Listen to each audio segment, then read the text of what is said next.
Hallelujah, प्रभु परमेश्वर की महिमा हो। Good morning. एक और बार प्रभु के वचनों पर मनन करने के लिए इस कार्यक्रम को मैं आपके लिए लेकर आया हूं। आप में से कई लोग बेसब्री से इस कार्यक्रम का इंतजार करते हैं। खासकर विदेशों से जुड़ने वाले लोगों के लिए यह अनुकूल समय नहीं है, लेकिन फिर भी आप अपना कीमती समय निकालकर अपने अनुकूल समय पर इन कार्यक्रमों को देखते हैं। आपकी गवाहियों के लिए मैं प्रभु का शुक्रगुजार हूं। इन कार्यक्रमों के जरिए आप आत्मिक तौर पर बढ़ रहे हैं। आप में से कईयों ने हमें यह बताया है, इसके लिए प्रभु का धन्यवाद हो। हमारी यह जो मेहनत है यह रंग ला रही है, हमारी मेहनत विफल नहीं हो रही। इसके लिए भी मैं प्रभु की स्तुति करता हूं और इसीलिए काफी उत्साह के साथ हम इन कार्यक्रमों को आप तक लाते हैं। तो आइए प्रार्थना के साथ आज के मनन की शुरुआत करें। पवित्र पिता, आज दोबारा हमसे बात करें। यीशु के नाम से प्रार्थना मांगते हैं, आमीन। आजकल किसी को भी देखिए काफी खुश नजर आते हैं ना। बाहरी तौर पर हम काफी गंभीर और संजीदा नजर आते हैं, है कि नहीं? काफी सफल और शांत, मानो हमने जिंदगी में सब कुछ हासिल कर लिया हो, ऐसे ही नजर आते हैं। विशेषकर आजकल सेलिब्रिटीज वगैरह को देख लीजिए, मूवी एक्टर्स, प्लेयर्स वगैरह, कितने लोग उनके पीछे होते हैं। बड़ी भीड़ उनको घेरे रहती है। लोग उन्हें काफी सम्मान और महत्व देते हैं, लेकिन हर एक के मन में कुछ ना कुछ उदासी होती है। क्या आप में है? देखिएगा, नीति वचन की पुस्तक उसका 12वां अध्याय 25वीं आयत से सुलेमान कहता है, एक उदास मन दब जाता है। यह उदासी कहां पर है? चेहरे पर नजर नहीं आती, बाहर नजर नहीं आती। मन की गहराई में एक उदासी, एक वेदना, एक प्रकार की कमी, एक डर, एक प्रकार का संदेह। लोगों में विभिन्न प्रकार के संदेह होते हैं, समझ रहे हैं? पति पत्नी के बीच संदेह की आत्मा काम करने लगती है और परिवार बिखर जाते हैं। लोग मन के अंदर दुखी होते हुए बाहर ऐसा दिखाते हैं मानो सब ठीक है, लेकिन क्या आप जानते हैं, यदि आपकी उदासी बाहर हो तो उसका निवारण भी होगा, उसे ठीक किया जा सकेगा। लेकिन जो आपके मन में है, किसी को बोले बिना, किसी को कुछ भी बताए बिना, यहां तक कि प्रभु के सामने भी बिना कुछ बताए एकदम चुप रहें, वह जो उदासी का भाव है आपको दबा देगा। दबाव, इसी का दूसरा शब्द है डिप्रेशन। एक सर्वे के अनुसार कोविड के बाद या 2020 के बाद डिप्रेस्ड लोगों में लगभग 40% का इजाफा हुआ है। 40%। उसके पहले भी संख्या ज्यादा ही थी, लेकिन हाल फिलहाल में इस संख्या में 40% का इजाफा हुआ है। लोग काफी अधिक दुखी हैं। सही भी तो है ना? पैंडेमिक के पहले और पैंडेमिक के बाद स्थिति में कितना अंतर आ गया है। कितनों की नौकरियां चली गई हैं, कई सारे बिजनेसेस बंद हो गए हैं, कई परिवारों ने इकलौते कमाने वाले को खो दिया। सामाजिक तौर पर भी कितने सारे बदलाव आए हैं। कई लोग उस दर्द से उभर नहीं पाए हैं। केवल हमारे देश में नहीं, संसार भर की यही हालत है। कई देश दिवालिया हो चुके हैं। कारण क्या है? डिप्रेशन, मनुष्यों के मन में उदासी। उस दुख को किसे बताना है उन्हें नहीं पता। आजकल कई सारे लोग पास्टर्स को बता देंगे तो शायद वो सबको बता देंगे, सोचकर पास्टर्स तक को नहीं बताते।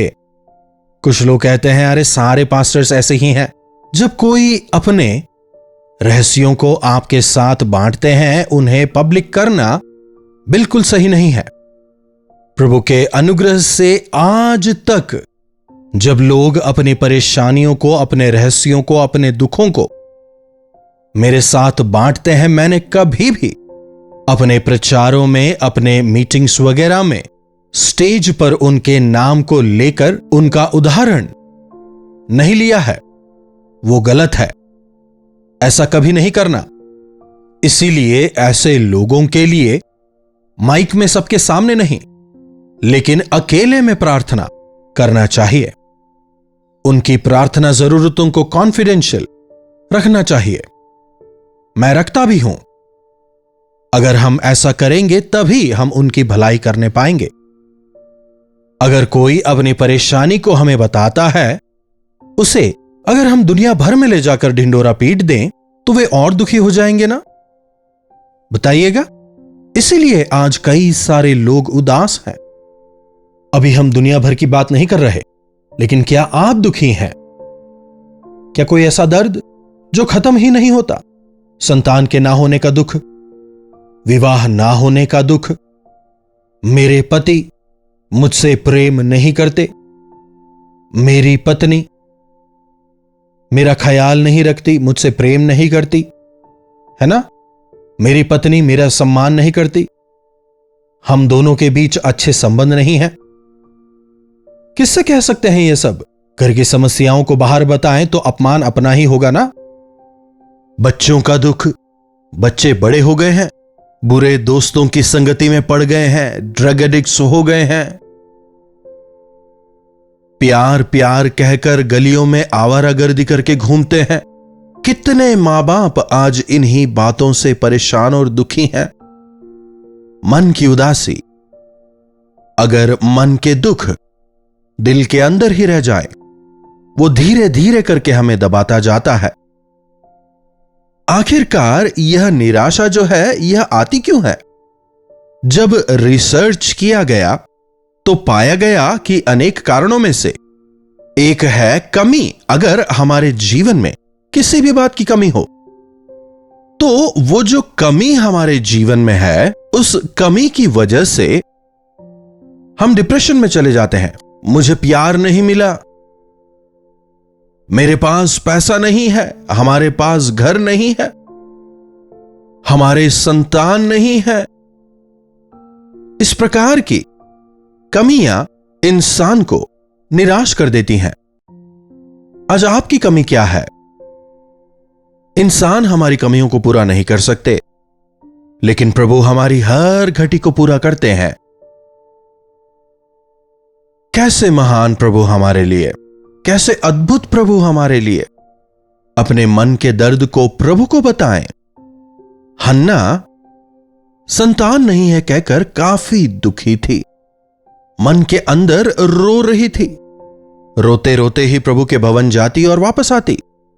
लेकिन एक दिन, अब तक उसने अपने दर्द को शायद पति को बताया हो और अपने करीबियों को, लेकिन एक दिन वो परमेश्वर के सामने अपने हृदय को खोलती है।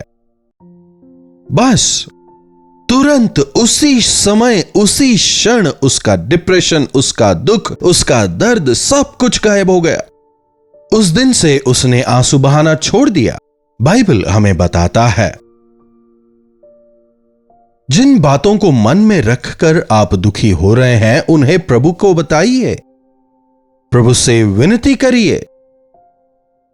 वास्तव में मेरी दुहाई देने वालों के मैं करीब रहता हूं, बाइबल हमें बताता है। वास्तव में दुहाई देना मतलब क्या है? मतलब केवल ऊपरी तौर पर नहीं, लेकिन मन के अंदर से उस दुहाई को निकलना है। देखिए इस वचन को, भजन संहिता 145 18वीं आयत। जितने यहोवा को पुकारते हैं, अर्थात जितने यहोवा को सच्चाई से पुकारते हैं, उन सबों के वे निकट रहते हैं। जितने यहोवा को पुकारते हैं, जितने वास्तव में सच्चाई से उन्हें पुकारते हैं, उनके करीब प्रभु रहते हैं। केवल जबान की प्रार्थना नहीं, लेकिन गहराई से निकलने वाली, अंतरांग से निकलने वाली विनती।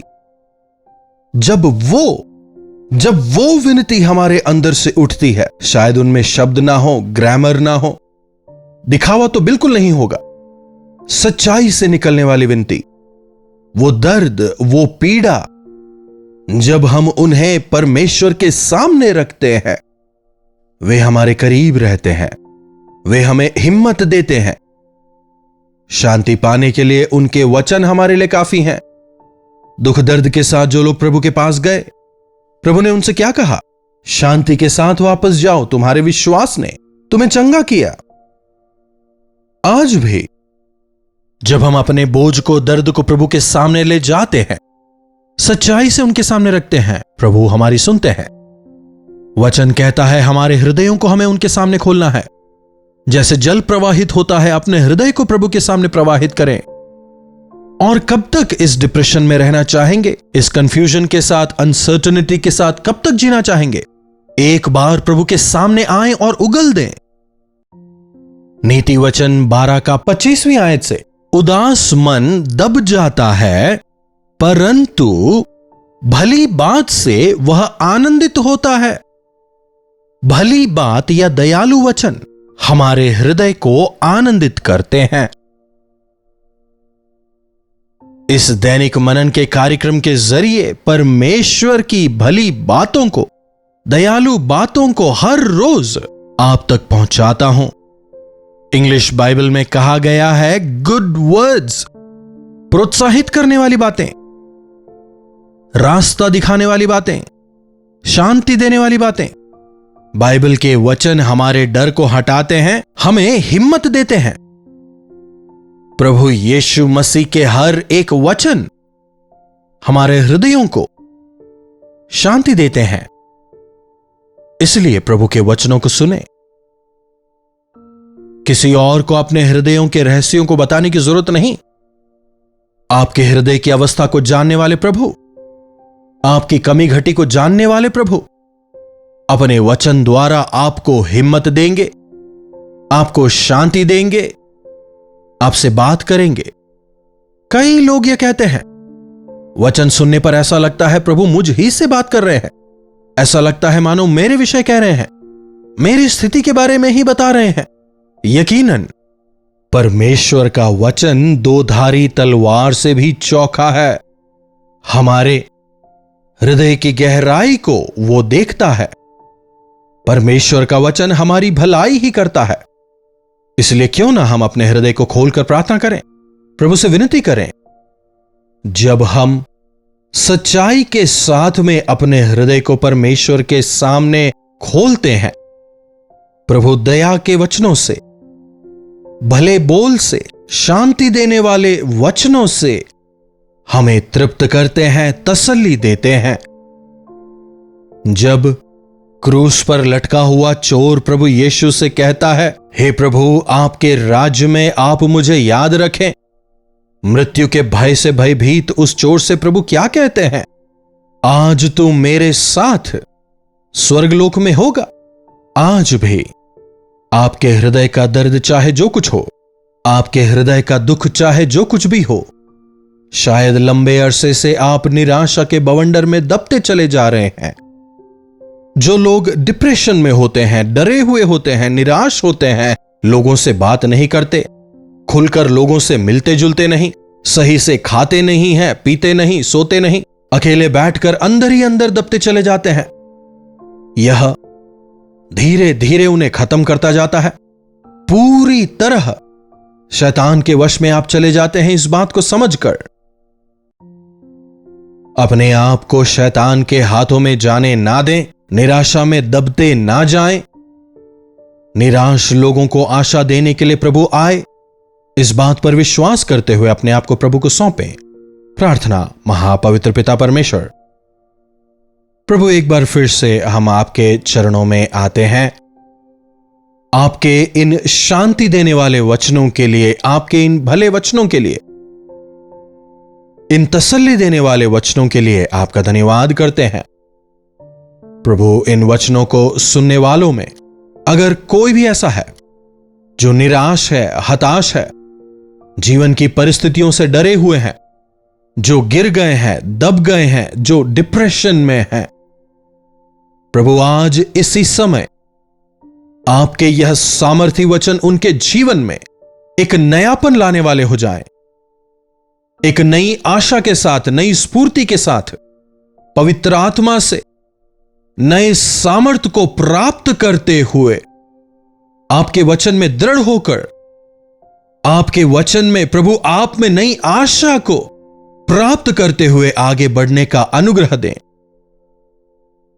जीवन के उतार चढ़ाव को, जीवन के तूफानों को, कमी घटियों को हम देखने वाले ना हो जाएं, बल्कि आप पर नजरें टिकाए विश्वास के साथ बढ़ने का अनुग्रह हमें दें। यीशु के नाम से प्रार्थना मांगते हैं, आमीन। अब हमारे पिता परमेश्वर का प्रेम, प्रभु यीशु मसीह का अनुग्रह, पवित्र आत्मा की संगति और सहभागिता हमें से प्रत्येक के साथ आज, कल और सर्वदा बनी रहे, आमीन।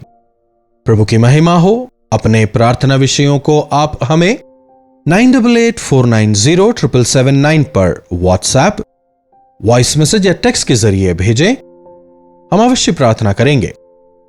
हमारे दोनों नए कार्यक्रम क्या आप जानते हैं और सच्ची घटनाएं आप देख रहे हैं, आत्मिक जीवन में बढ़ते चले जा रहे हैं। आपकी इन गवाहियों के लिए मैं प्रभु का शुक्रगुजार हूं। लगातार इन कार्यक्रमों को देखें, आत्मिक जीवन में बढ़ते चले जाएं।